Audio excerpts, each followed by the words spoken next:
حضرت انس بن مالک رضی اللہ تعالیٰ عنہ ارشاد فرماتے ہیں کہ ہم نبی پاک علیہ السلام کی بارگاہ عالی مرتبت میں حاضر تھے۔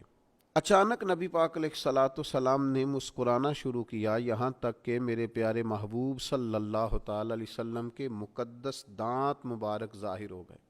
اور صحابہ فرماتے ہیں جب حضور مسکراتے تو دانتوں سے ایسا نور نکلتا تھا کہ مسجد نبوی شریف کی دیواریں بھی روشن ہو جاتی تھیں۔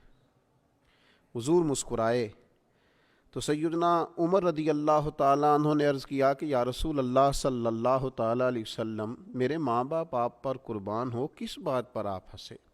تو نبی پاک صلی اللہ تعالیٰ علیہ وسلم نے فرمایا، میرے دو امتی قیامت کے دن اللہ کی بارگاہ میں کھڑے ہوں گے، اور ان میں سے ایک عرض کرے گا، یا اللہ، اس میرے بھائی نے مجھ پر ظلم کیا تھا، میرے اوپر اس نے جبر کیا تھا، تو مجھے اپنا حق اس سے لے کر دیا جائے۔ تو حضور علیہ السلام فرماتے ہیں اللہ تعالیٰ اس شخص سے فرمائے گا کہ اپنے بھائی کو اس کا حق دو۔ عرض کرے گا، مالک میرے پاس تو اب کوئی نیکی بچی نہیں، کہاں سے حق دوں؟ تو اب وہ جو مدعی ہے، جو دعویٰ کر رہا ہے کہ میرا حق اس سے لے کے دیا جائے، وہ عرض کرے گا، مالک پھر میرے گناہ ہی اس پر ڈال دیے جائیں۔ حضور مسکرا رہے ہیں، جناب انس بن مالک فرماتے ہیں، لیکن اس بات پر آ کر حضور کی آنکھوں میں آنسو آ گئے۔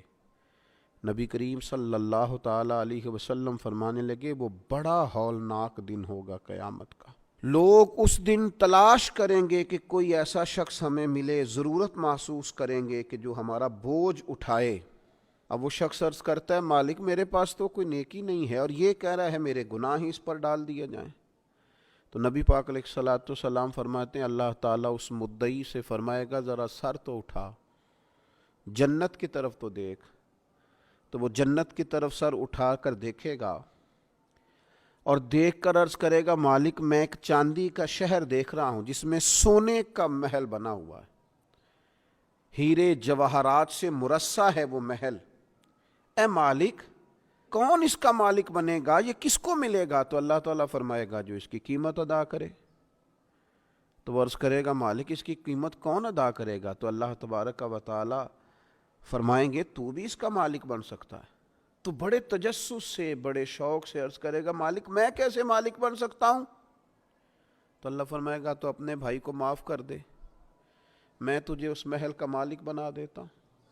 کر دے معاف اپنے بھائی کو، درگزر کر اپنے بھائی سے، بھول جا اس کی خطاؤں کو، کچھ دیر کے لیے چھوڑ دے جو اس نے غلطیاں کی، تو معاف کر دے اسے، اور میں اس محل کا تجھے مالک بناتا ہوں۔